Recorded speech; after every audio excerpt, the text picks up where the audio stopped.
Welcome back, ladies and gentlemen. Welcome back to the Sunday Wire. I'm Patrick Henningsen, your host once again, keeping things pretty straight down the line. I'm not a big fan of partisan politics. You know, I have my preferences on issues, but sometimes you have to put the partisan stuff aside and you have to do what's right.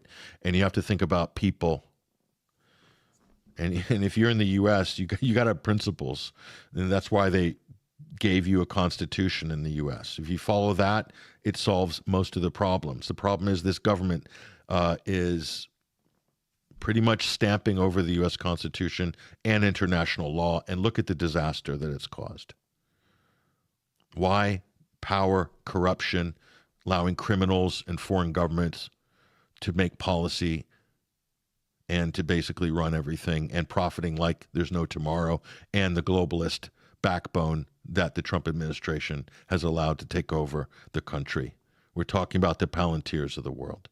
We're talking about the Musks of the world and all these AI, building an AI god. And they want you to be afraid of Russia and China and Venezuela and the Iranians while they all get rich. And the globalist technocracy, the digital prison that the Trump administration and its backers are building, and it could, and the Biden administration were doing the same thing. Okay? No different. No different. They're all basically playing tag team. 4 years in, next 4 years, somebody else, same agenda. Wake up, folks. Wake up. Time to bring on our expert panel.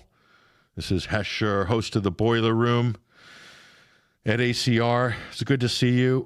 We went a little long on the opening segment. I'm sorry. But these are very, very extreme issues for very, very serious times. Hesher, I think you'd agree. You've seen it all. We've covered all these issues in different forms over the years. Here they go, rearing their ugly head again. But half the conversation's completely oblivious and can't grasp the irony. They were protesting federal overreach 10 years ago, and now they're cheering for it. What do you make of this? Well, it's expected. This is what happens when you allow your personality and your worldview to be tied to identity politics. I know that's easier said than done for a lot of people, and there's a lot of psychological operations to wade through to try to, sculpt your worldview into something that resembles actual reality. This is the hardest time in my entire life, after 15 years of becoming aware of, propaganda, how propaganda works and studying it. I can't be butthurt by it or anything like that. It's just, this is the plan. The U.S. Department of Labor actually put up a post that said, "Trust the plan, period. Trust Trump, Oh, no. period." They did not. Did they do that? They did. We have the receipt. Ruckus will bring the receipt up when he comes aboard here. It's crazy, man. And it's like the Trump administration has flipped into straight up QAnon stuff. Like they're actually leveraging it now. Not that they weren't before, but like publicly leveraging it on their side and not, saying what it is. It looks all cryptic and stuff. But I mean, at this point, I think I would just like to remind everybody that all wars are bankers' wars. Every war that has happened in modern history has been at the behest of the banking cartel, the international banking cartel, and those globalists that Patrick was talking about in his opening monologue there. So that group of people, 15 years ago, you heard Alex Jones talking about globalists. He hasn't updated the term. Patrick Henningsen just updated the term for you there in the opening monologue. So, we're in a precarious situation right now. Identity politics are not working. They've been weaponized. And when I say all wars are bankers' wars, another thing he said in the opening monologue was, it looks like they're trying to start a civil war. And let me just say, it certainly does. And it certainly has felt that way for a long time. I would argue since Barack Obama got into office, that's when that got really heated up. But if we're going to have one of those, let's not kid ourselves. It's not about woke versus conservative. It's about bankers looking to topple us and have us fight each other rather than them peacefully. Yeah, yeah, and where's the money being accumulated? It seems to be getting sucked upward, and the type of monetary reset that they have in mind at that is not going to improve that situation at all. In fact, it's going to probably make it 100 times amplified, 100-fold. So Yes. these people want total control over everything, and they will tell government what they want. You know, these Larry Ellison tells the government what he wants. So does Alex Karp. So does Meta. So does Zuckerberg. So does Musk. They say, well, this is what we want. Sam Altman, this is what we want. And all their wealth is in fake inflated wealth through the stock market, which they pay zero tax on because they just borrow money off and use their shares from Tesla as collateral. So they don't pay any tax. I mean, whatever. So, Ruckus, welcome to the program. Ruckus, have you ever seen a bigger psyop than this? Well, I mean, it's early still, 2026. We're only 11 days in, Patrick. I expect a lot more headed our way. But this one is pretty significant. There are some strange anomalies surrounding this event that, you know, if we had extended time we could get into. I don't know, maybe we could briefly mention some of them, but that's not what this program is about. So maybe we'll discuss that on Boiler Room, some of the 33s and why the hell is there a Tyrannosaurus Rex there on the video that we keep being shown over and over again. It makes absolutely no sense. But anyways, we taking the whole event at face value. What this is similar to how we had the COVID thing where it was like a beta test in an experiment. We're going to see who obeys orders and who doesn't. This is the exact same type of thing in a microcosm thing. So we see that our audience is divided over this. So the chat rooms are incredible today. I feel like should I be wearing a fire suit or just sitting back in a recliner eating some popcorn and enjoying the show? But that's the point of this. They do want everybody divided. Hesher, over the orders. Should this lady have followed the orders? Well, that's not the point, because as you brought up, Patrick, geez, it's bad enough having to deal with armchair detectives. It's even worse having to deal with armchair cheerleaders who know absolutely nothing about anything, let alone law enforcement and what the rules are. But let me put it to you this way. When you watch a movie, are the police officers in the films or in the TV shows like Law or Order, are they allowed to, like, you are a criminal, bang, bang, just shoot and murder them? Now, granted, we saw a series of successful flicks such as Lethal Weapon, but that was the point. The guy was off the rails, just killing criminals. You're not allowed to do that. You're not allowed to just randomly shoot people. I thought people understood this. And then you dived into what these particular groups of people, what their own rules of engagement are, and the person clearly violated his own rules. So it's interesting that we have a president who's been gaslighting us about, well, everything. Here's another thing where he keeps insisting he's the law and order president. Part of that includes not just the citizens obeying the quote unquote lawful, not unlawful, lawful orders coming from the units who are supposed to be properly trained, vetted, and obeying their own rules and order. So it's disgusting. And then, Hesher, I would like to correct you. I don't think ultimately what is going on here has anything to do with the Civil War. Perhaps this quote from one of our founding documents. Stop me if you've heard this before. Let me know if you know where this comes from. But when a government engages in a long train of abuses and usurpation aimed at establishing absolute despotism, it is the right and duty of the people to throw off such government. And those types of things start small with these little engagements. Now, it could be controlled narrative. It could be a Freemasonic ritual, a sacrifice. Who the hell knows? Ultimately, at the end of the day, it's going to be used to divide us. It's going to be used to give more powers to the executive and to the judicial and all of these things that, like, hey, yes, let's do these things now while our guy's in power. Your guy is not always going to be in power. And in approximately 3 years or so, there's going to be another guy in power. And I don't think you're going to like it when they do these things to you. That lady should have followed the orders. Should Bill Cooper have followed orders? Should Lavoy Finnegan have followed orders? Fill in the blank here. If you are yeah, I don't know. This is a tricky, slippery one, and it's not going away. We're going to see a George Floyd level style of events taking place in response to this, is my guess, Patrick. And thanks for having me, by the way. Yes, good synopsis there, Ruckus. And the difference between this and George Floyd is George Floyd was a police matter. And, I followed that trial, and I've looked at the evidence very, very closely, and all the political pressure that was surrounding that, the media coverage. It was completely skewed. Okay, if you actually followed the trial, you'll know that that was an unfortunate incident which happened, but it was by no means racially motivated, and most certainly not intentional. And then in that case, the police officer was actually following protocol. The difference between that and they sent him down anyway in prison, Derek Chauvin. And George Floyd's just a tragedy. And it's a personal tragedy for George Floyd. If you look at his story, and he was messed up, basically. Sad, but separate issue. This is different. This is Donald Trump to make a political statement against Somalians for some reason has sent 2,000. That is a battalion. Military. When has the U.S. ever deployed 2,000 combat troops anywhere since the Iraq War in one surge? I've not seen it.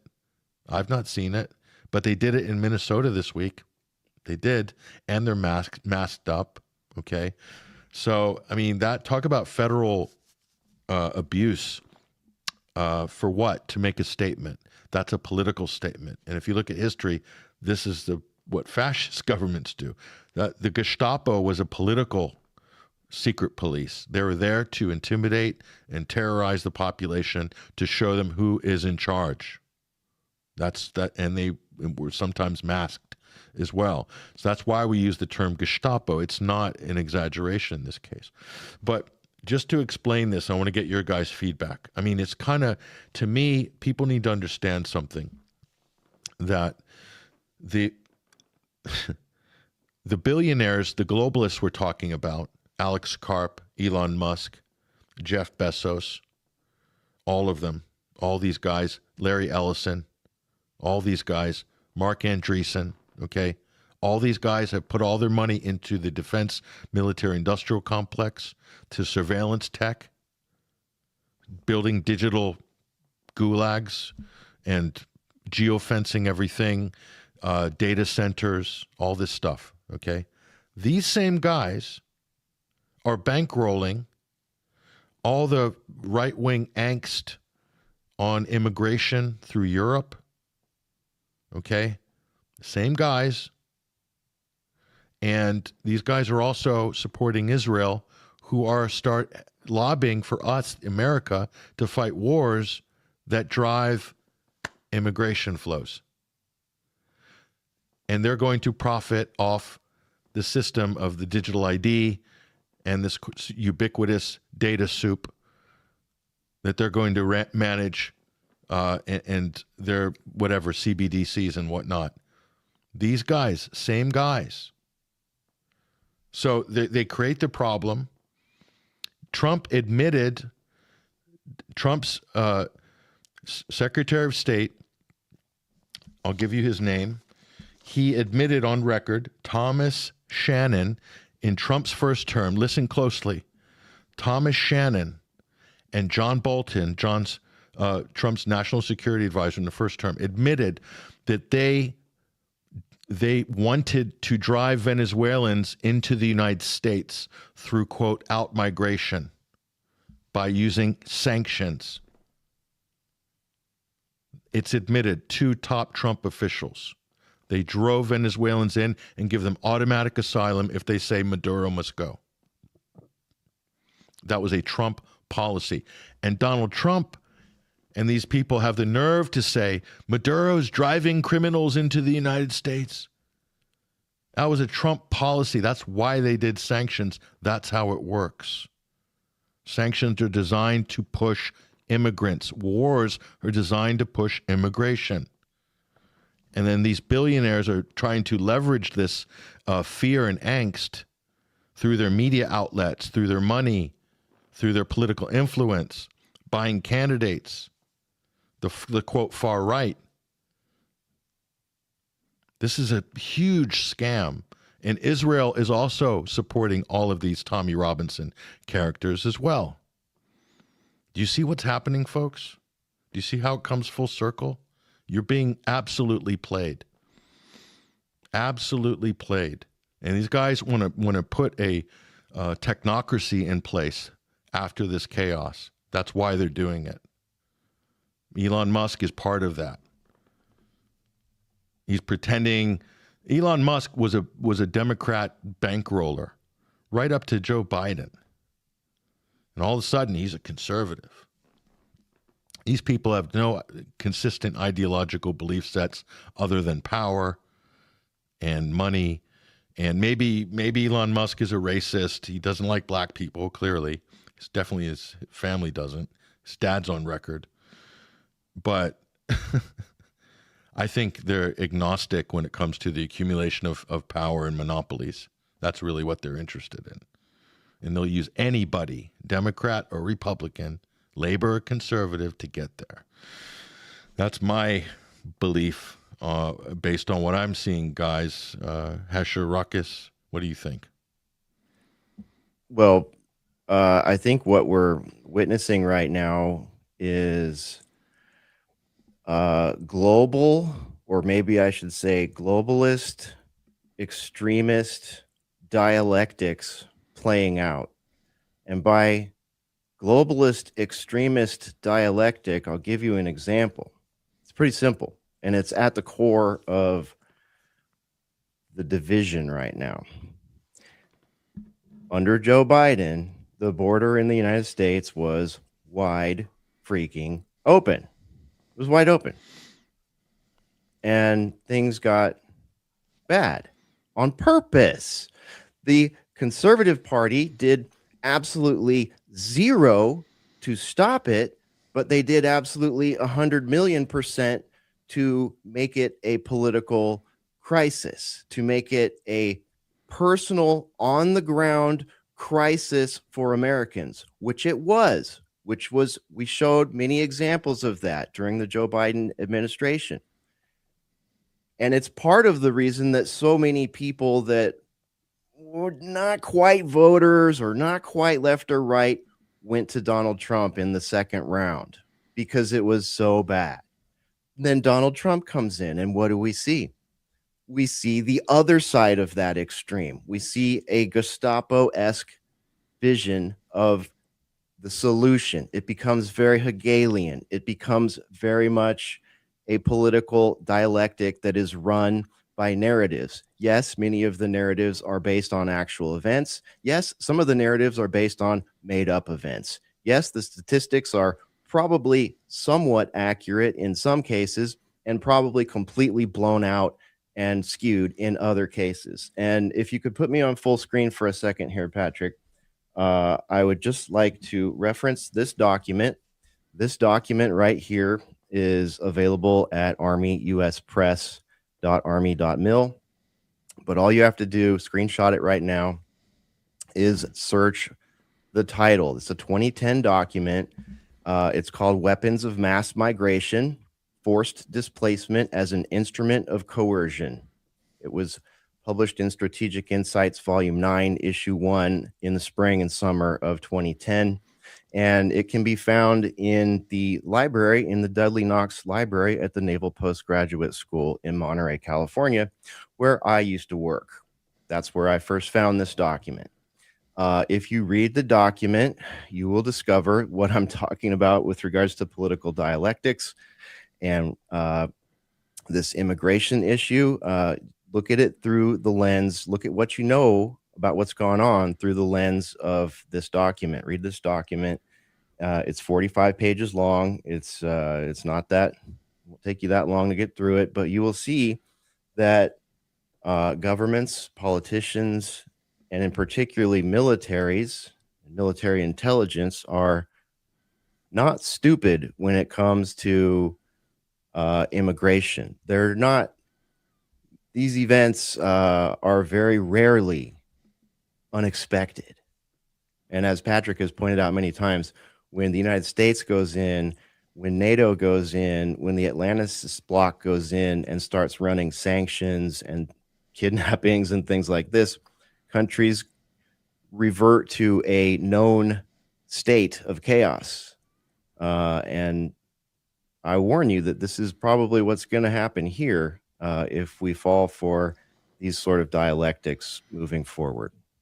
Yeah, thank you for showing that paper. I think I cited that in one of my master's thesis. I love going into the Naval Postgraduate School because you have some of the really good strategic thinkers there, many of whom I've cited in my work. So yeah, it's all there. It's we really no did. secret. It's like this. It's like what used to be. It's not. It's sort of a. No offense to any of my former colleagues, but it's sort of a shadow of what it used to be. It used to really be sort of like the Stanford of, military postgraduate schools. Yeah, no exaggeration there. So yeah, zoom out and just understand what you guys are looking at. Your emotions, your fears are being manipulated on such an incredible level. Hesher laid it out there. The Democrats opened the border. That created the problem, the outrage, the partisan barricades went up, and it sprung load the reaction, didn't it, with the Trump administration? You see that? And it's coming so hard. It's way over the top. It's destabilizing. It's going to create an equal reaction against. If I was president, I'd probably handle it a little bit different. I think you would too, Hesher and Ruckus. If it was us doing the job, and if I was given that one job to do or whatever, I'd probably do it a lot differently. De-escalation on all of these things is so plain and simple. That's the thing. Like when you see intentional escalation, the pendulum is swinging, and it's swinging hard, and it's coming at you. Well, and someone says here, you guys, here's go ahead, Ruckus. About the pendulum swinging, it was a common metaphor that started popping up like about halfway through the previous administration, when people were starting to think, okay, we got to do something about this doddering old fool, Biden, of course. And there were warnings coming from certain groups of folks, independent media, of course, who are not being partisan about it, who were warning that things are so far hard to the left right now that when the pendulum comes swinging back to the right, it's going to be a massive swing. Mm-hmm. And we're seeing that. Now, we still have 3 more years to go. I don't know how much further it's going to swing. I don't know if it can get much further right than we're at right now. I mean, we got Stephen Miller running around doing his thing. Anyways, geez, these guys, this is crazy. But anyways, when that pendulum comes back to the other side, again, I'm telling you all, you better hold on to your butts. I don't think we're going to make it. I mean, if we survive to the next pendulum swing, I expect every single one of us to be locked up in a FEMA camp or dead. I mean, the way things are going. So, cheer it on now, have some fun, invest in Palantir while you can. But if I were a smart betting man, I'd be selling my silver and bugging out. Wouldn't that be ironic, guys, if it's Trump herding people into the FEMA camps and Alex Jones sitting there cheering for Trump like his court, media jester, when Alex Jones pioneered the FEMA camp concept, right? Back in the day. I mean, that would just be so poetic, wouldn't it? It'd be tragic, of course, for the country, but I mean, Alex is putting out fake videos. I don't know if you saw, he put out a video of the Iranian missiles hitting Tel Aviv and said that was U.S. hitting Caracas. And then he did another viral tweet of the Argentina winning the World Cup in 2022 or something, or I think it was 2024. And he said that was Venezuelans celebrating Maduro's arrest. And Elon makes sure that all of these fake videos get 5 million views.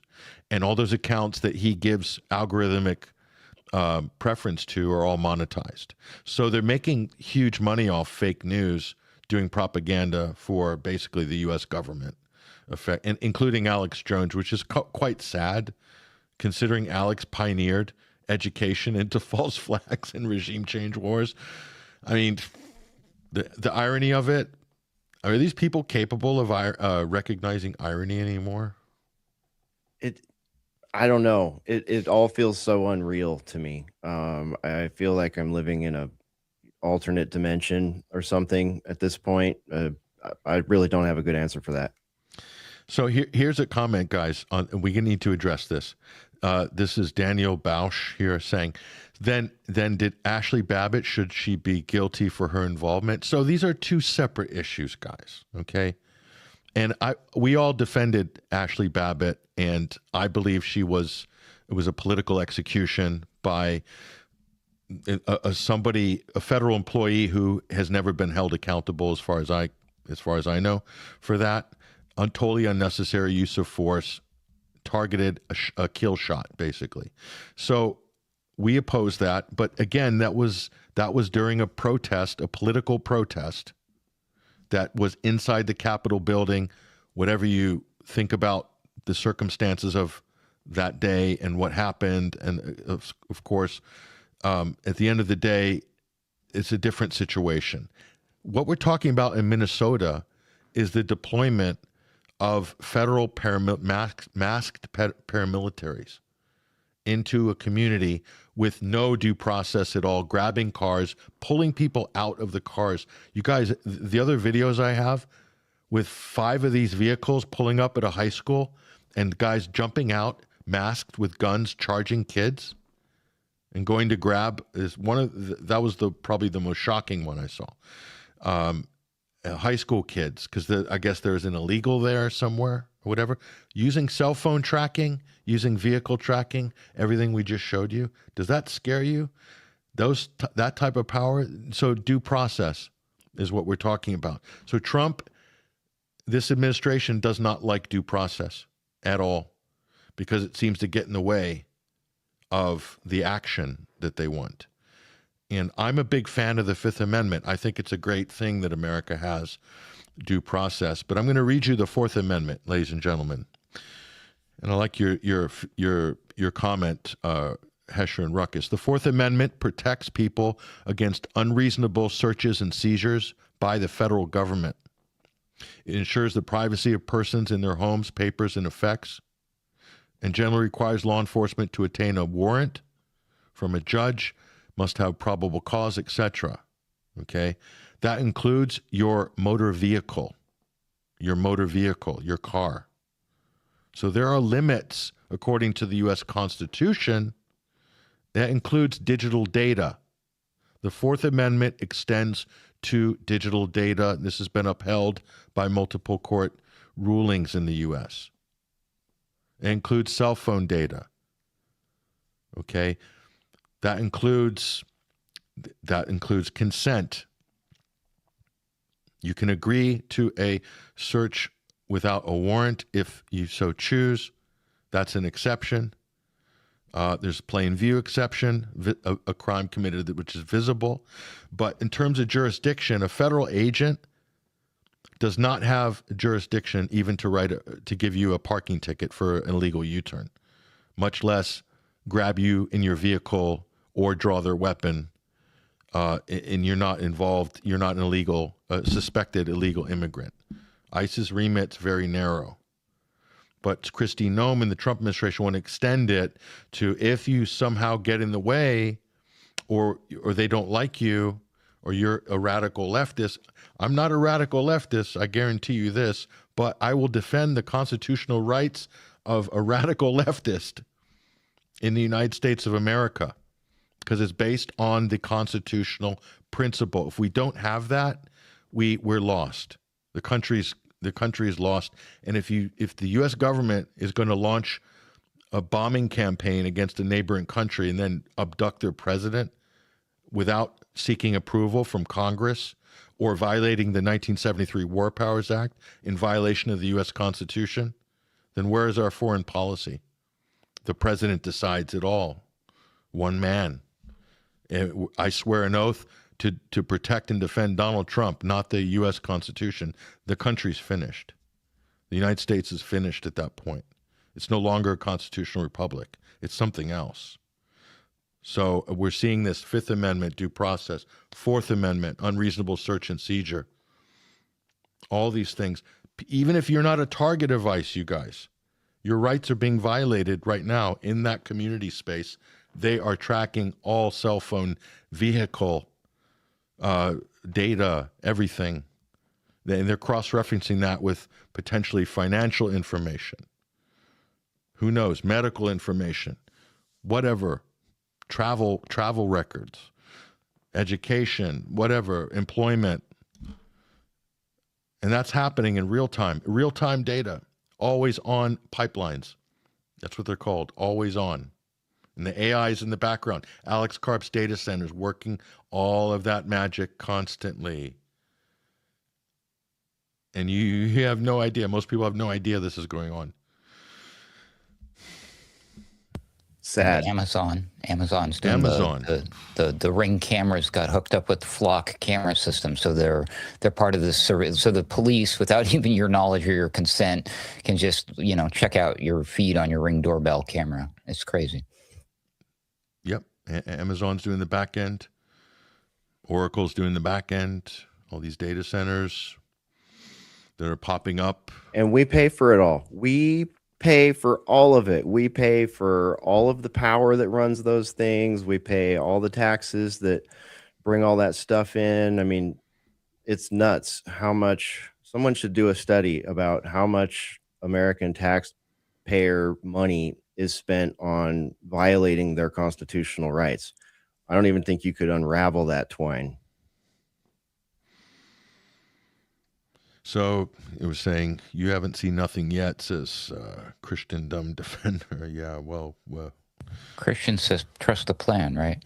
By the way, that is the image that Hesher referenced earlier, but this was the shocking part. This was from the official gray check mark, silver check mark, U.S. Department of Labor. So they posted, trust the plan, trust Trump, but the image just says, trust the plan. Now, in case you're not familiar with Q, this is Q written all over it right there. Trust the plan. Now, of course, they never tell us what plan we're supposed to be trusting, Patrick, but maybe what we're witnessing was the plan all along. Yeah.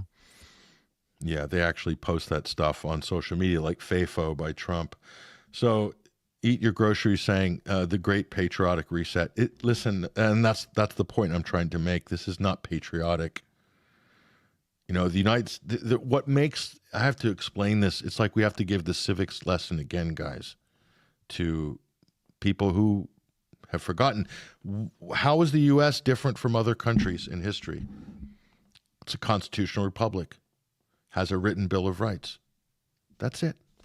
That's it. Everything else is window dressing, as far as I'm concerned. That means I'm guaranteed certain constitutional rights. And if you don't defend that, and you're also obligated to defend your fellow citizens or even non-citizens to defend their constitutional rights. And why? Because if the system doesn't protect everybody the way it's legally supposed to, then you could be a victim of that abuse or federal overreach, as we're talking about here. So we have to all support the system for the system to work. Not just if it works for my party or my, my secret club. It has to be for everybody. Otherwise, and I know it's not perfect, and I know it's corrupt, and I know it doesn't work for everybody many times throughout history. But that doesn't mean we don't stop trying and putting the effort in, because the minute you stop and give up and don't put the effort in as a collective citizenry, that's when things really, really go downhill quick. That's what I'm seeing now. I'm seeing things unravel because a lot of people just don't care. And we're already after Trump. We've basically handed over left-wing anti-war populism back to the left. So congratulations, MAGA. You've lost that one, and you'll never get those votes back. At least not for another 4 years. You're not going to get those votes back. You lost all the independents. And now you're going to give civil liberties and the defense of civil liberties. And guess what, guys? It's coming. The left will reclaim constitutional rights and scholarship. It's coming. That's where it was in the 60s and the 70s. And then it flipped. And it's coming back. It's going to get readdressed. So well done, MAGA. What a revolution. So don't ask for any sympathy when that flips back on you. You're not going to get any sympathy from here. Sorry, guys. Low IQ. You deserve what you get. So thank you, Eat Your Groceries. And yes, we do know that George Floyd died on a speedball combination of fentanyl and amphetamines. Yes, we are well aware of that. Not everybody is, but we actually watched the trial of Derek Chauvin, so we do know these things. But thank you for that.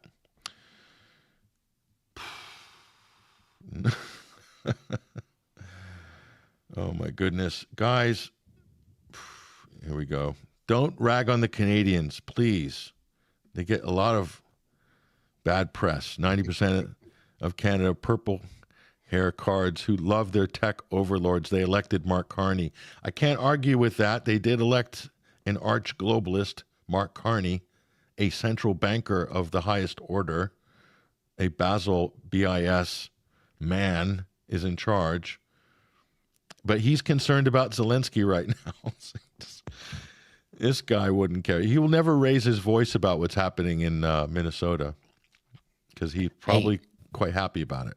Remember what happened in Canada? What was that? Holy moly, almost 6 years ago now, or so, when they the cops were overexerting their force there and beating people with their batons and stuff. And there were some folks out here who were like, "Hey, you can't do that. Thank God we would never do that here in America." A large percentage of those folks who were decrying foul about the Canada thing are now saying, "Hey, she should have obeyed orders." The trucker protest. Yep. Yeah, that was 2022. I mean, it's shocking that these people do these 180s like this. It's wild. Yeah, comply. Like, there's no complying with an order is not. I'm sorry, but if that order infringes my constitutional rights, then I am not obligated to comply with it. You have to comply with the vaccination policy. How about that? Comply with the vaccination policy. Yeah, comply with social distance. You can't leave your home within a 1 mile radius during lockdown. Remember that? In some places, they had these strict, yeah? Comply. If you don't comply and a police officer shoots you on the road, you shouldn't have been out on the road because of COVID. You see where the logic goes, folks? You're either pro-rights and liberties and you believe in the system, or you don't. Full stop. Forget about your parties. Forget about your red hats or your blue hats.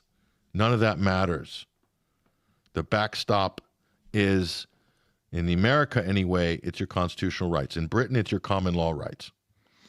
In other countries, Napoleonic law, I don't know if I can help you there. That's a little bit difficult. Or in China, but we're not living in China, folks. We're not talking about China here. We're not talking about And those Russia. are all based on something called natural rights, by the way. Yes. So... constitutional, here we go. The Constitution buckles when the national government is occupied. So is the national government occupied, gentlemen? Some would argue it's been occupied since, the Corporation Act or the Federal Reserve Act. Some even argue it's been occupied going all the way back to the Founding Fathers, and point out, some odd hobbies of people like Benjamin Franklin and stuff like that used to hang out in the Hellfire Caves. And it's not, that's the thing, but you summed it up. You can blackpill all the way back to the founding of the country if you want. there's a breadcrumb trail all the way back, even going even further back. Take it all the way back to the Templars if you like. But what you said a few minutes ago about, even if things are an illusion, at least the illusion here in the United States is an illusion that's based on the pretense of a Bill of Rights and a Constitution. And we have a blueprint to work from here as citizens. We have something to go on, aside from identity politics that are wrapped and packaged in a dialectic that is, going to take us down the golden brick road to HE double hockey sticks.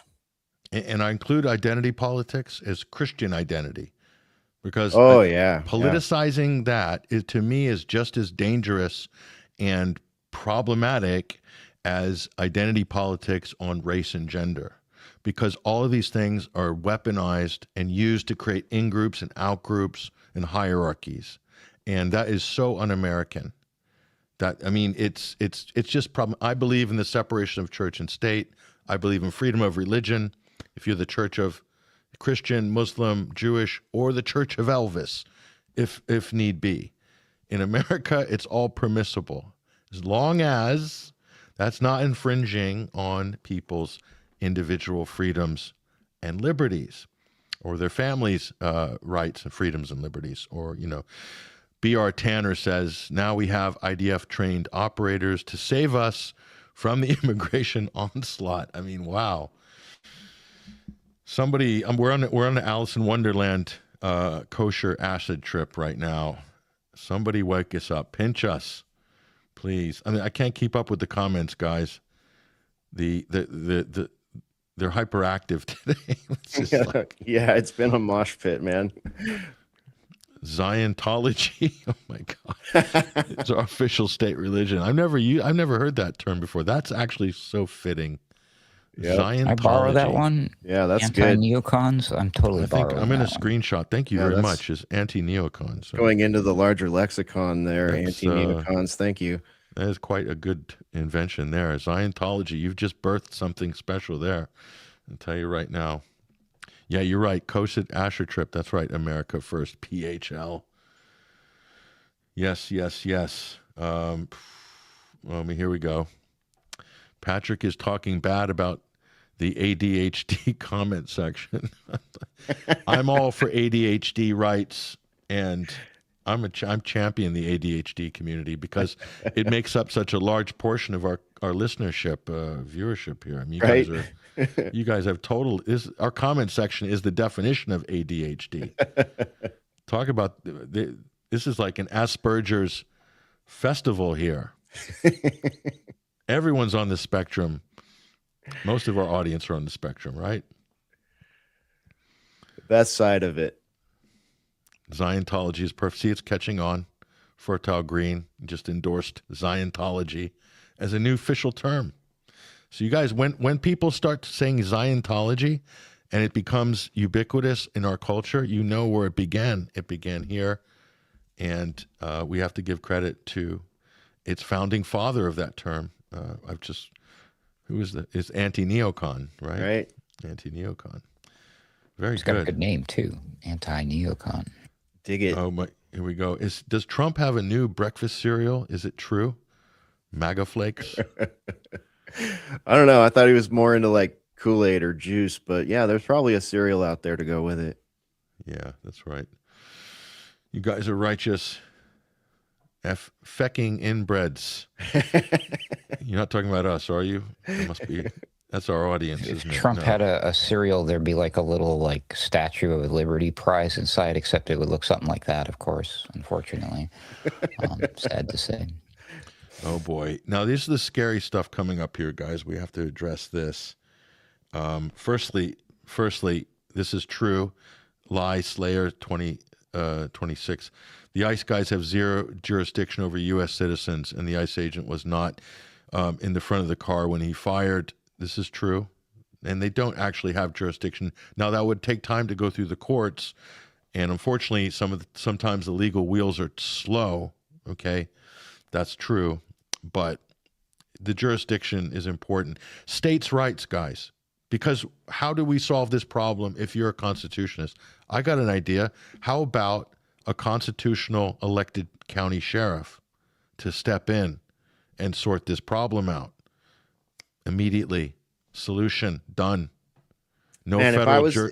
Yeah, 100%. If I was the sheriff in that county, I would be like, "This is my case. Get the fuck out of here, ICE. This is my case. We're gonna deal with this. This is my citizen." I'd arrest the agent. I'd put him in county, and then the federal government can negotiate. If they want to release them, we have to talk. We got to do witness statements. There's going to be some due process. Bring the FBI in if need be. But there's going to be a process. You can't just walk in here, pull guns on people who live or who are in our jurisdiction. You just can't do that. That's the Gestapo. That's the federal overreach. Perfect definition of it. Can't happen. a constitutional sheriff elected by the people, a county sheriff, can coordinate and deal with that situation. And nobody can argue with it. He's constitutionally protected. If the president goes against him, then you have a constitutional crisis. And so be it.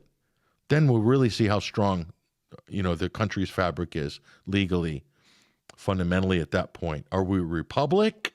Or are we a dictatorship? Then it comes to a head, doesn't it, at that point? Mm-hmm. And you know what? They all belong to the same club, the sheriff, your police chief, your mayor, your governor, your judges, etc. Even your dentist, believe it or not. They belong to the lodge, but who knows? You see, you guys, like the fake conservatives, of which there are too many to mention, okay? They're looking at this through a partisan lens, okay?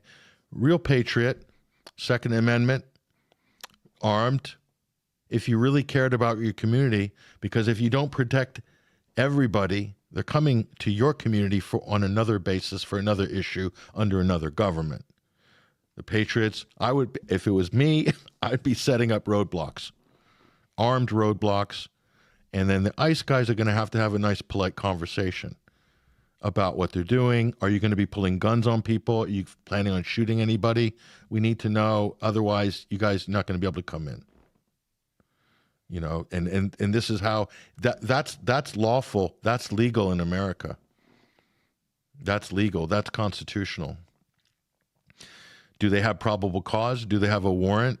Or are they just, what are you doing? Oh, you're using the Paragon system, tracking cell phone data. Oh, you've got a signature on somebody you suspect might be illegal. Really? You've got a $2 million budget from the federal government. What?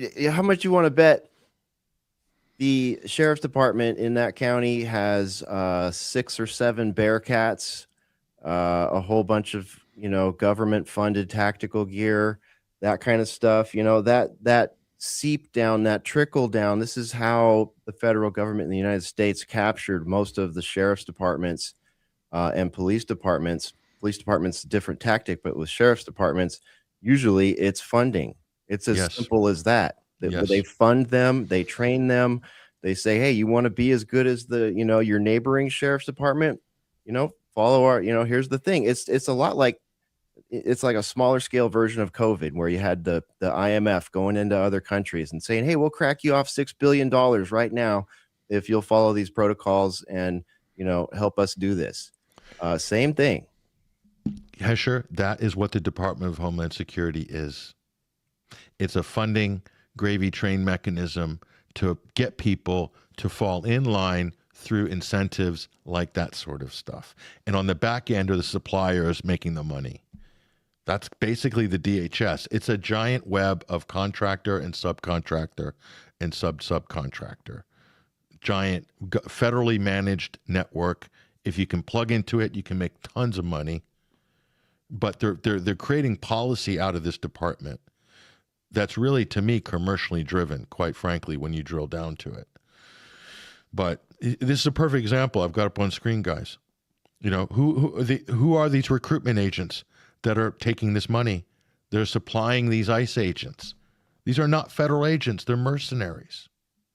And I'll bet you most of them haven't gone through training. I'm going to say something very controversial, but do you remember when the TSA came online?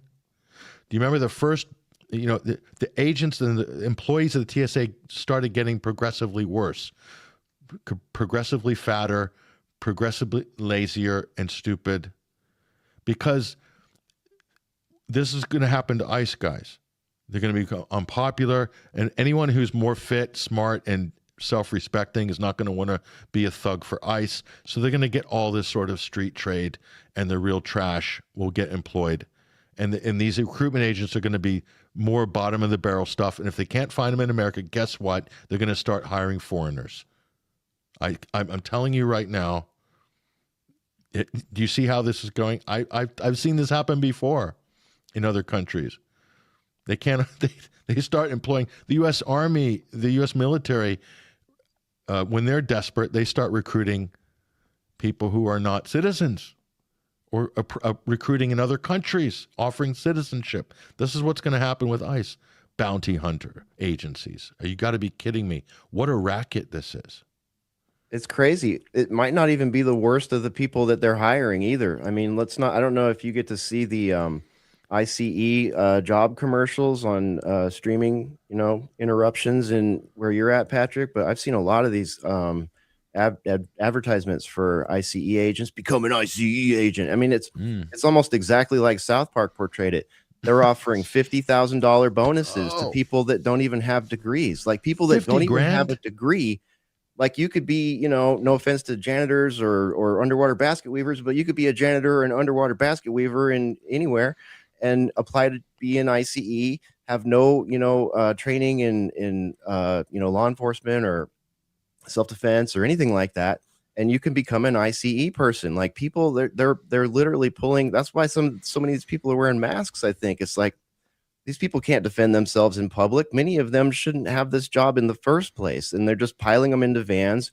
And I think they're expecting things like this to happen. You can't, as a government, as an advanced government, if we could call our government that, but a long-standing government, a modern government, you can't do a program like this and flood ICE with bounty hunters and normal citizens off the street who are not prepared to do that job. It's ridiculous. It's asking for this kind of situation.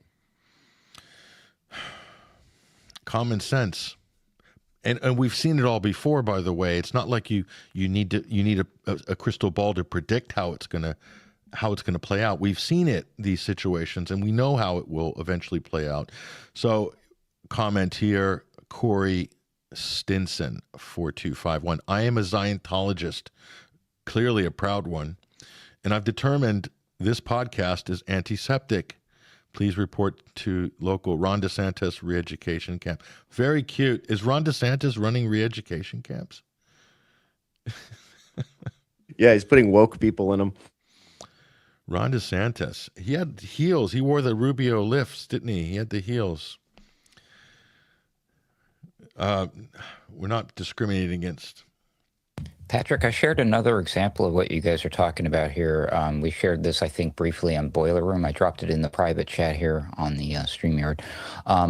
But it's an ICE officer who had a non-lethal weapon engaged at protesters alongside his fellow ICE agents, but for some strange reason decided to put that away, pull out a handgun, and put it right directly point blank in front of the woman's face.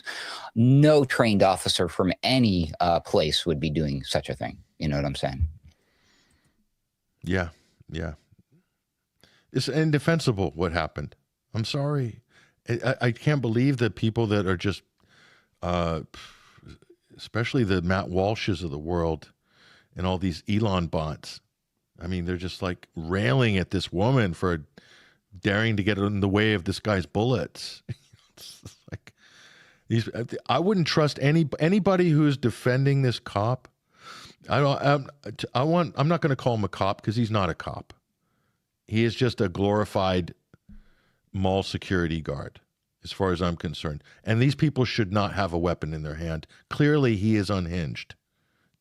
Clearly, there's no psychometric test going on. He walked away from that absolutely fine. He violated every single bit of rules of engagement of whatever he was trained to do. RoboCop was an IDF tranny soldier. Let's deconstruct that for a minute. You've actually got my brain in a knot with this. Guys, can you help me figure this out? What is this? RoboCop was an IDF tranny soldier, says Christopher, or Christoph. Is it Christopher? Yeah, Christopher McCartney. No relation to Paul, 2269. So how's that possible and why? So you think RoboCop was really a woman? Is that what he's trying to say? Hesher, you're on mute. Which RoboCop? I don't think he's read Frank Miller's material. I have nothing on that. I don't think so. We're missing some pieces there. It's interesting direction you're taking it there with the IDF. and RoboCop. These are two things you normally would not see in the same. Well, not yet. I mean, if Elon has his way, guys, it's going to be all RoboCops, right? Optimus Prime police force. Unfortunately, gun beats whistles and fleeing SUVs. Very mature. Triple C 1776. Well, yeah, I don't think so. Here we go. Alexis de Tocqueville. Oh, he's talking about, or the South Park one. I think they're making a reference to that South Park comment. I'm not sure. So it does come back. Hail Caesar, Trump. I mean, Trump said, just like that Israeli settler. I don't know if you saw that meme. That, you know, when that settler was taking that house and he said, "If I don't steal it, somebody else will take it." So Trump said that about Venezuelan oil. Look, he was in the press conference, and Trump said, "Look, if we don't take it, then someone else is going to take it. The Chinese are going to take it." So that was just classic Dov Trumpstein right there. What does he mean by take? Like, is his version of China taking it, them come and abducting the president and his wife, and then demanding that they follow the rest of the country follows their orders from here on out? Or is he worried that they're going to have a business deal with them, and that's what he means by they're going to take it? I think China was actually paying for theirs. Big difference. Big difference. Large. So IDF, ICE, Gestapo, all the same. Yeah, that's basically the point we're making. You guys, this Chris Hedges video, I'm going to bring this back on screen. I'm not kidding. This is kind of a game changer. This first of all, this article, you guys, find it. Everybody, find this, bookmark it. American Prospect, the narco-terrorist elite. This is very well researched. And again, the interview is here, you guys. The interview's there. And the details in this, I didn't even scratch the surface, but Marco Rubio he seems like he's a marionette for the cartels. And probably the CIA as well. It just seems like that's natural conclusion I came from this. It's so that's not a good thing for the country. So we're captured by the Israeli lobby, by Benjamin Netanyahu. They run our foreign policy in the Middle East. And it seems like Israel and the cartels are running our Western Hemisphere policy.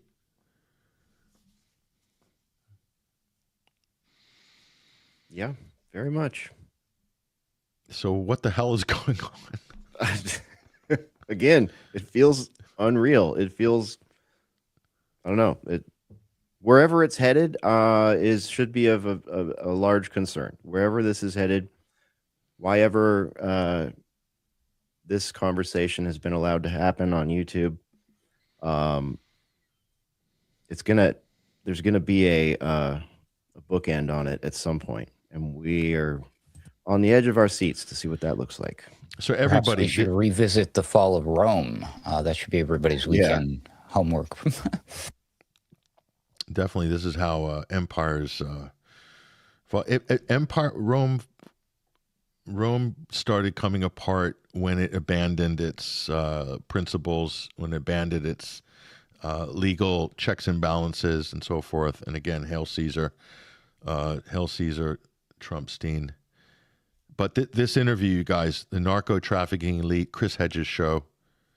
It's watch it and take notes.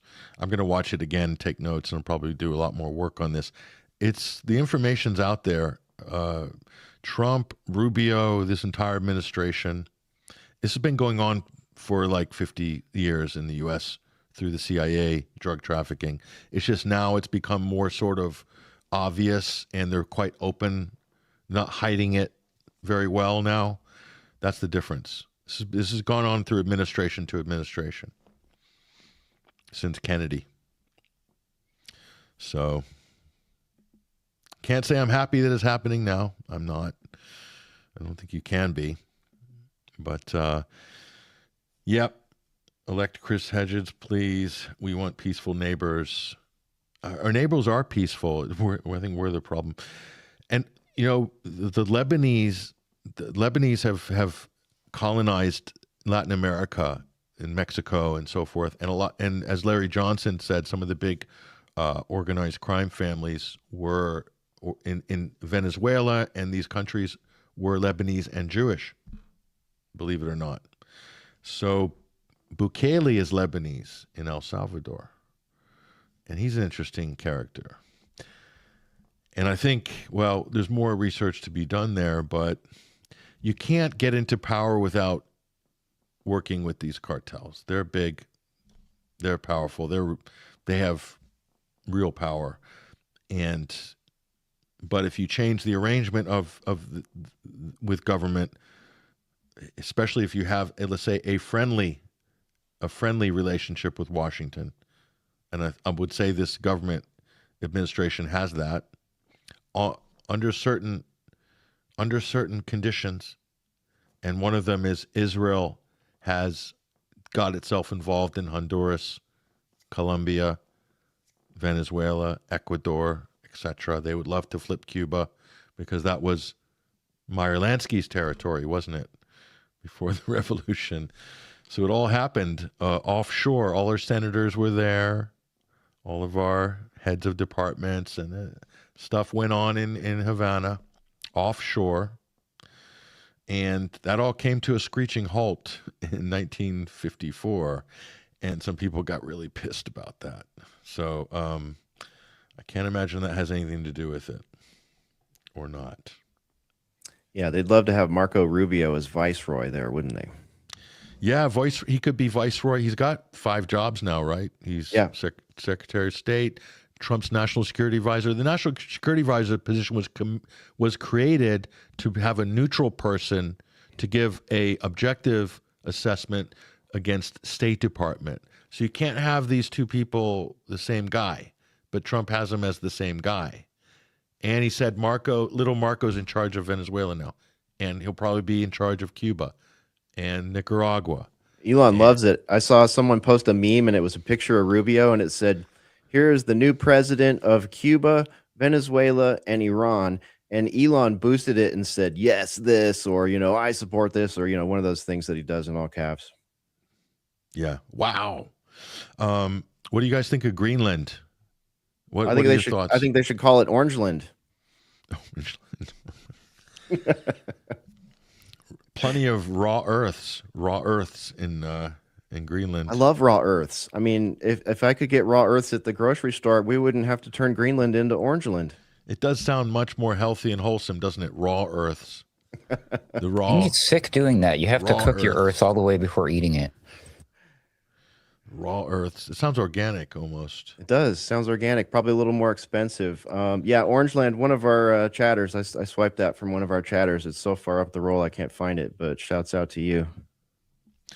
So, chat, I want to ask you, let me see, Rubio could become Cuba's minister of, I can't repeat that. Okay, I'll pose that in a different way. Do you guys think Marco Rubio is... Let's not talk about Rubio. Let's talk about Lindsey Graham. Lindsey Graham's being quite hawkish, threatening the Cubans now, saying, "We're coming, you're next." What exactly is he threatening there? Is he threatening to lead the gay pride march through Havana? I mean, that would be devastating, wouldn't it? Yeah. We actually featured your tweet or your X post on that on Boiler Room on Friday night, and we had a lot of laughs and conversation about it, and we played the clip of Lindsey Graham coming out of what looked to be the bathroom with another dude. Who was that standing next to him when he was going off on Cuba? Lutnick. Yeah, looked like he was not coming out of the closet, but maybe coming out of the bathroom with Lutnick, and then threatening Cuba with Donald Trump just standing right there looking confused. That's not a good look. This is scary. Erica Kirk is a relative of Lansky and Rothstein. Oh, dude, the Erica Kirk rabbit holing on X is insane. It's so insane. Like, I'm so glad I stepped out of that one. Like, everybody can have this. I have no interest in this whatsoever. This is like, I wouldn't touch it with your 10-foot pole or anyone else's. No, thank you. Shabbat shalom. We'll leave that one. That's all we got to say. Trump is obviously on the side of the Honduran cartels, obviously. That goes without saying at this point. So Lindsey Graham's also, he was taunting and threatening the Iranian leadership. What has Iran ever done to America, actually? Well, Nothing. Patrick, they're the #1 sponsor of state-sponsored terror. Yeah, just keep repeating that, and maybe it'll be true one day. I'm trying to. We'll start fixing the algorithm a little bit. We'll slip little ones in. Yeah, there. exactly. Let's help that algorithm. Everybody, repeat after me. Iran is the #1 state sponsor of terrorism in the world. Not the United States or Israel, but Iran. Yes, Iran. And Iran is the biggest nuclear threat in the region, in fact, for the world, even though they don't have nuclear weapons. And then some people who pretend like they're smart will say, oh, no, don't be silly. That's not the real reason. Obviously, Iran's not a threat to us. They're only a sideways threat to us because they are a huge threat to our greatest ally, Israel. And if something ever bad happens to them, then we're screwed. So, you know, I'm like, you guys are dumb. So Rubio, Trump's also made threats to Mexico, different types of threats, but how long till he's saying, oh, their leader better, do what we say. I mean, that's anything's possible at this point. This is the problem that we're facing. It's, it's Stephen Miller saying there's no such thing, international law. Now it's might makes right. The world is ruled by power. Kind of dangerous. If you keep going down this road, guys, it might not end well. It maybe not this year, maybe not in 5 years. What's Ruckus got? Let me put that on screen. If you want a vision of the future, imagine a boot stamping on the human face forever, George Orwell. Yep. I mean, come on. Shine bomb. Okay, here, you guys, do you know who Patrick Bet-David is? Oh, yes. PBD, right? PBD podcast. So he is a Syrian, and he said he's an expert on Iran because he lived there till he was 11 years old, and his family fled, so he knows everything about Iran, and he's a big pro-Pahlavi, the Shah's son's doing the rounds. I don't know if you guys seen him. He's all over the place doing the rounds, and Israel want him to be the next king of Iran. The only problem is there's not many people in Iran that want to have a king again. A little bit of an issue there. little bit of a problem. So I got a clip from the PBD podcast, Patrick Bet-David, PBD. Let's take a look at that. So this is PBD talking to the Shah's son. This is the top U.S. candidate for regime change. This is the guy. This is the one they want to parachute in to take over after we, destroy the country. So let's take a look at that. There's PBD, right? So listen to what this guy says. This is a pretty stunning clip. And PBD's mortified because he knows that this is basically going to boomerang back on him as the worst mem ever. And of course it is. So let me just crank the volume up a little bit on this so people can hear. So this is the Shah talking about, does he actually know anybody in Iran? One question. Whether or not I'm going to take my family back there.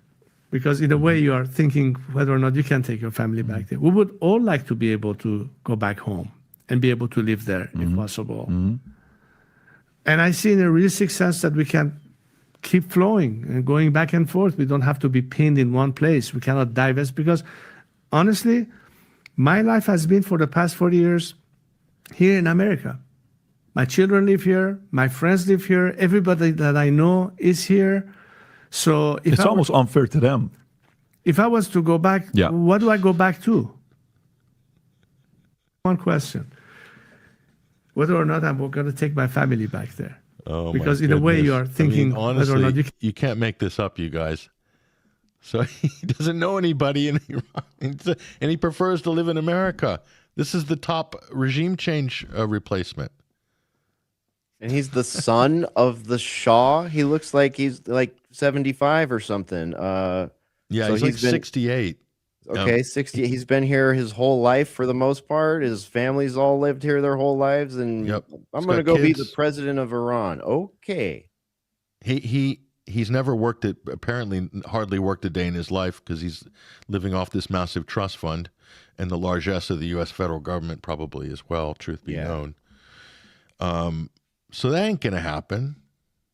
Like he's not. He's like, who are they trying to fool? So I mean, PBD was panicking. Just see when they pan back at him, it's classic. He's like this. You're not gonna say this on air, but he's saying it. Oh, you guys are ridiculous. You're ridiculous. David King in the chat says, son of a pawn. I mean, that's kind of a good point, right? The Shah was like a pawn of intelligence agencies and stuff, right? Yeah, he was installed by CIA. Yeah, exactly. So after we overthrew the government, I mean, so honestly, stupid history repeating itself stupidly here. Yeah, just does anybody have anything else to add here? The Tate brothers, don't get me started. Andrew Tate's like just gone off the edge. He's demeaning South American people and, you know, whatever. Lindsey Graham. So Lindsey wants to have a pride march in Tehran, Havana. I think we should just give him a whole sort of fleet of like pink ponies, and he can have a pink cowboy hat. He can just do his thing. Do his thing for the neocons. Maybe they could have RuPaul design it. Or just be there as a Grand Marshal with Lindsey. I mean, yeah, that's it. Led by Grand Marshal RuPaul. Let's go. Isn't that what the neocons want? Isn't that what's behind it all? Is that that sort of flamboyant energy? This is what's driving our foreign policy, really, at the end of the day. The Dragula vibe. The Dragula. Oh, my goodness. Yes. Oh, here we go. Someone has to say it, you guys. Someone had to say it. As Kurt Lazarus said to Simple Jack in Tropic Thunder, played by Ben Stiller, I think, Simple Jack, said, don't you know, you never go full retard. Yeah, we're well beyond it. We went full retard in 2020, I think, and we're just now living with the idiocracy that it birthed. Oh, here you go, guys. But the right's trannies are based and red-pilled. So true. So true. Here we go.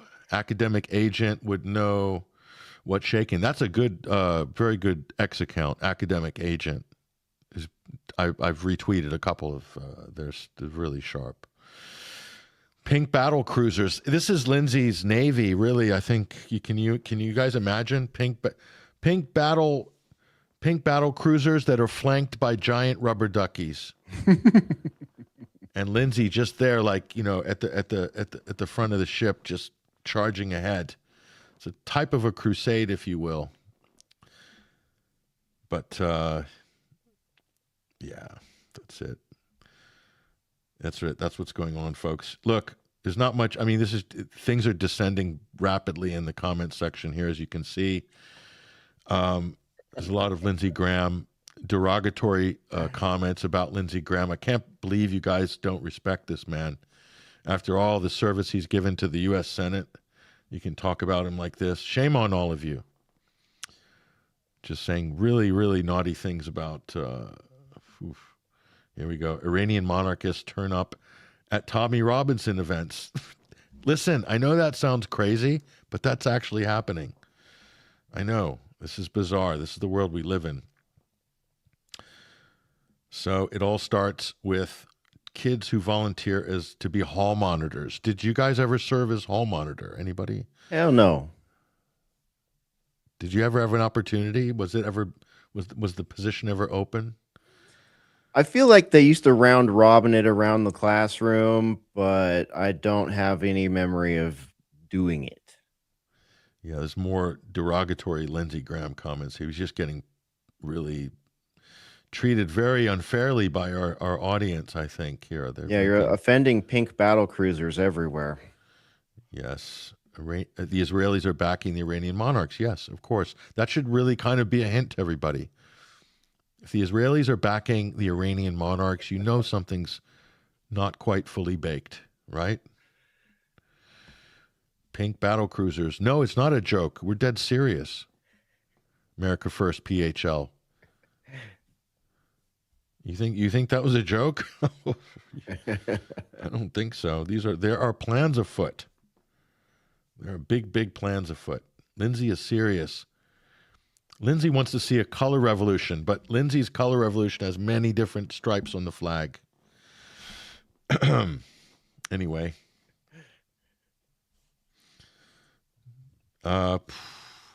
Greenlanders.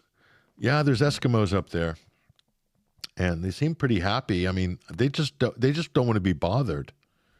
So are they even interested in Trump's $10,000 to, become part of the United States? He's going to pay him what, 10 grand each? Yeah. He's literally saying, I don't know someone's throwing around the idea of paying people over there to vote for a referendum. I saw a funnier idea. Somebody posted that Baron Trump should marry the princess of was it Denmark, and then that Denmark would give them Greenland as a dowry present. Yes, please. Hey, let's do this. That's the old school way to do it, right? That would be hilarious. That's it, and then start inbreeding. You get a bunch of hemophiliacs running around in 2 generations. America, #1 pirates. Yes, that's it. Embrace it. Look at this.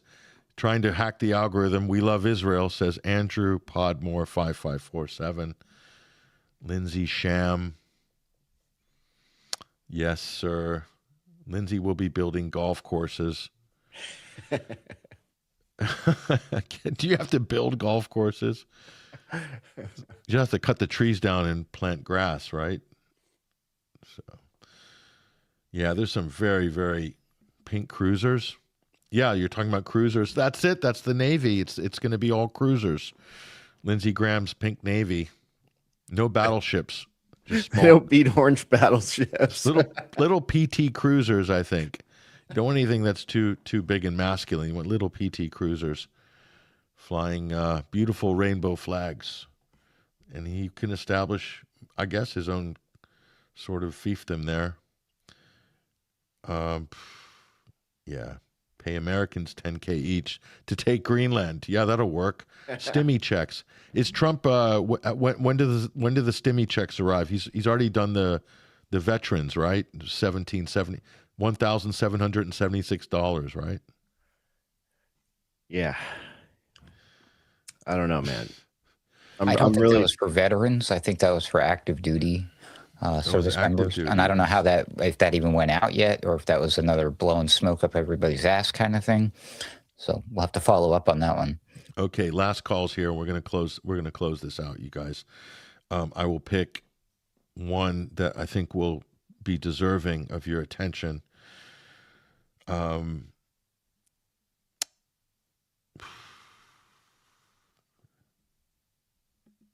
here we go. Back to you, Ruckus. I do recall Trump's bloodline is tied to European royalty. Is that actually true? Well, I believe every single U.S. president is somehow related to the Queen of England or something like that, right? Isn't that what that 13-year-old girl found out in her science fair project back in the 90s? Something like that. But yeah, I'm sure that they're all related. Yep. Another cheeky one, BB, for one world government president. If it's not Zionism, I reject it, says Eat Your Groceries. Very enthusiastically pro-Israeli there, and globalist as well. A pro-Israeli Zionist globalist sort of hybrid there.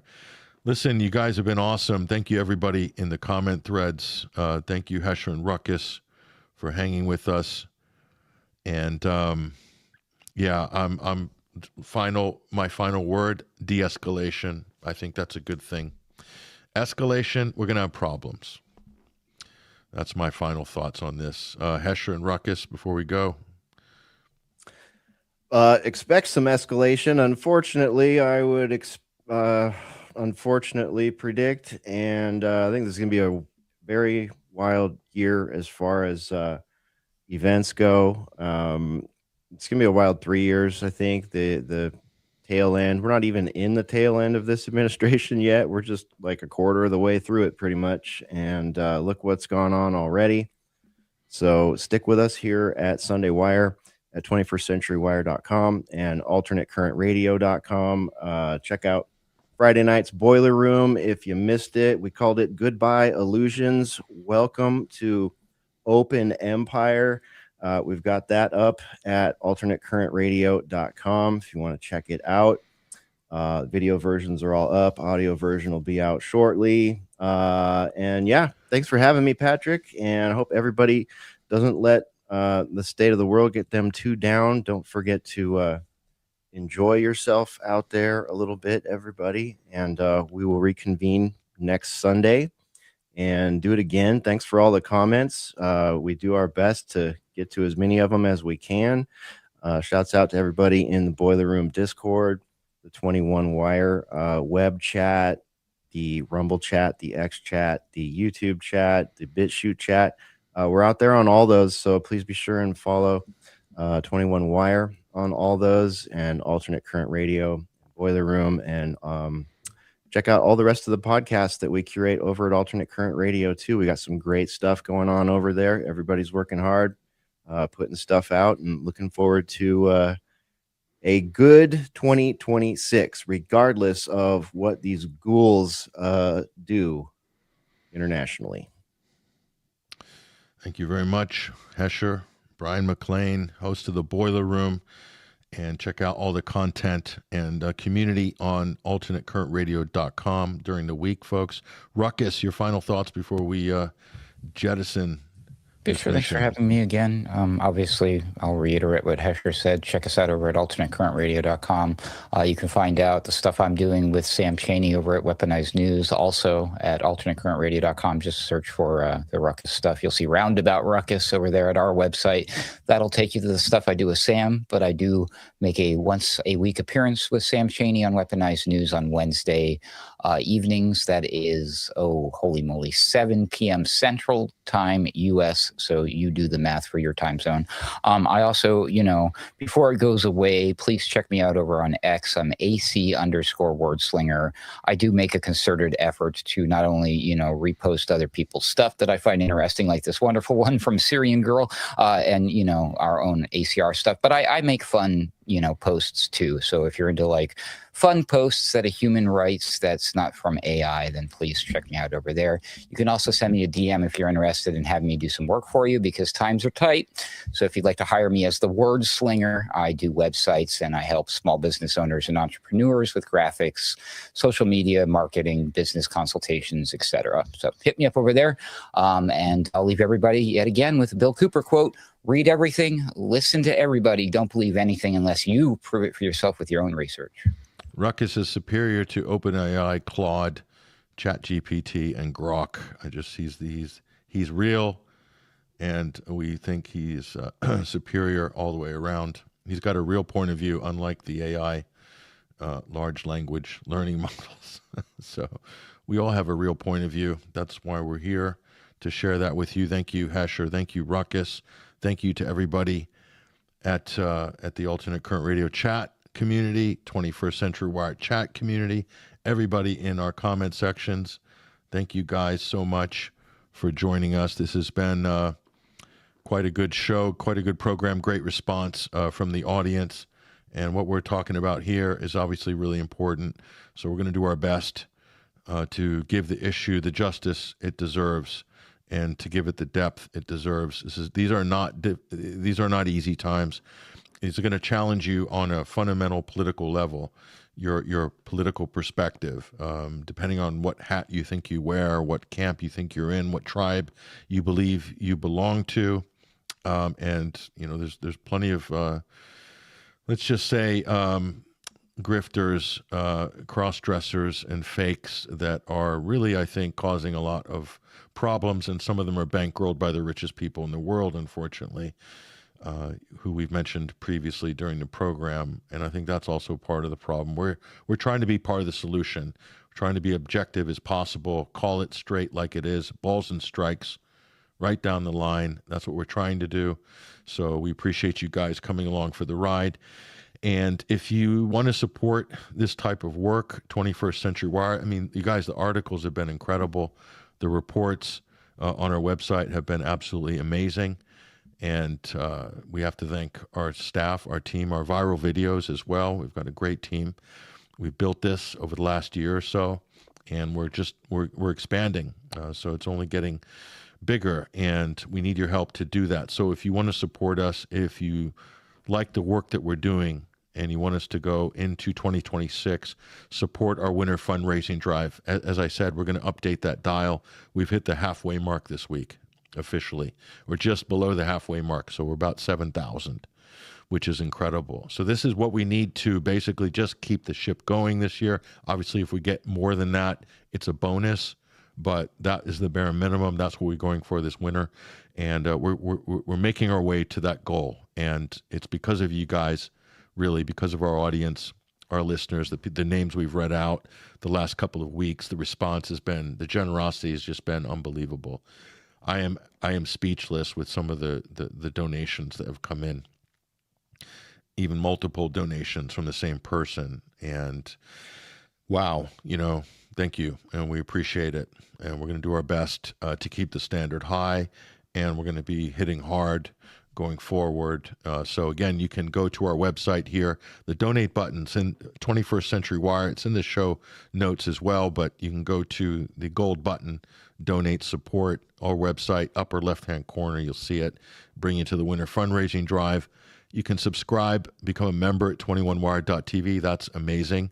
Or you can give us a donation, or both if you want. And we really appreciate anything that we get. And again, you're helping to build and maintain an independent media platform here that's been going officially since December 2009. December 2009. And this show, The Sunday Wire, has been going since September 2013. Okay. We've been very consistent. So, if you're supporting this, you're supporting us and what we're doing, we're not going anywhere. Okay. We've been here for the long haul. We keep getting stronger. Our reports keep getting better. And the impact we're making in the conversation continues to be significant. Yes, we're under heavy suppression, heavy censorship. We get attacked from the mainstream media or from some of these NGOs, myself personally as well. But that doesn't deter the work. We carry on regardless. So I personally don't have time to go chase all these people. I figure if they're attacking us and putting us on these blacklists, these USAID-funded disinformation lists vis-a-vis Ukraine, if my government's actually spending money to put me on a Ukrainian or an EU blacklist through State Department cash, then we must be doing something right. Otherwise, they wouldn't care, would they? But they want to silence and deplatform and suppress independent media, period. Okay, this is why these things happen. And you guys are helping us to keep going, and not only to survive in 2026, but we're going to thrive in the new year. And that's with your support. So I really appreciate that. Amazing. Thank you so much for all of your help, all of your support, and your listenership as well. In the comment threads, I think we had more comments come through the live stream today than I've ever seen before. So, roughly about 3,000 comments, which, it's great. So thanks. And we do our best to feature the best of those, but there's so many good ones. And we have, let's say, a very clever audience that knows how to roll with the ebb and flow of this program, and we love you for that. Thank you very much, you guys. Listen, that's all we've got time for today. I'm Patrick Henningsen, your host. This has been another edition of the Sunday Wire. Take care, everybody. All the best. We'll see you next time.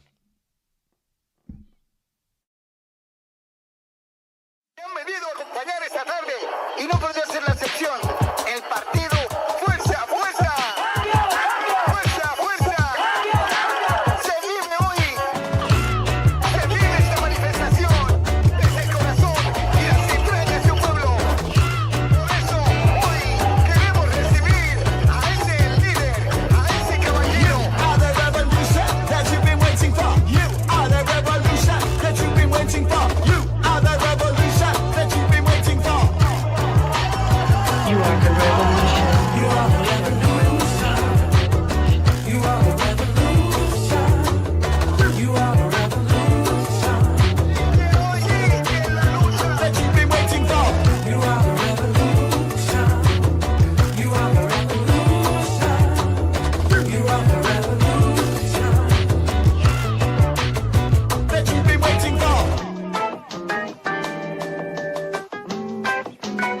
You are the revolution.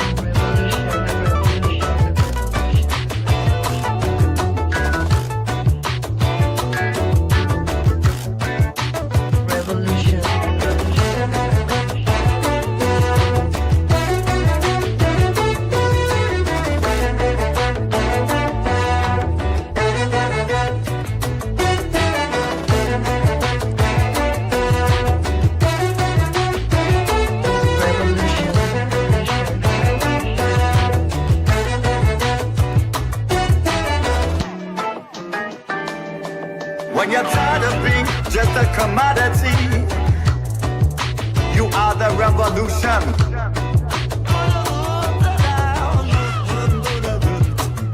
And when gaslit into another war,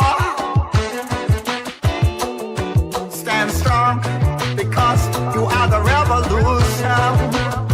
You are the revolution. You are the revolution. You are the revolution. You are the revolution that you've been waiting for. You are the revolution. You are the revolution. You are the revolution. They conspire against you, accuse you of terrorism, to steal your sovereignty. Hold fast, watch it collapse.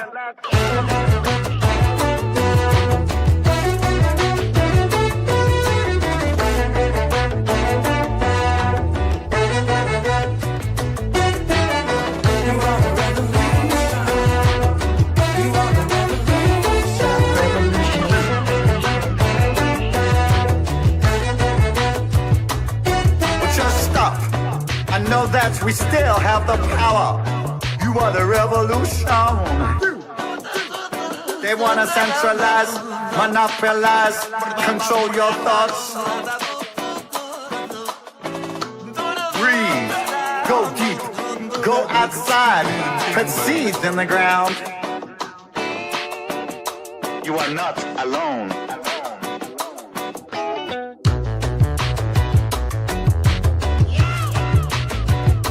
You are not alone. You are the revolution that you've been waiting for. You are the revolution that you've been waiting for. Alone. You are the revolution that you've been waiting for. You are the revolution. You are not alone.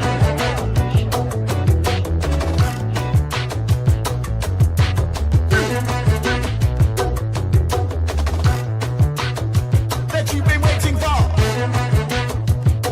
Oh, hi. Is this a train to the revolution? Why, yes, my lady. And you're right on time.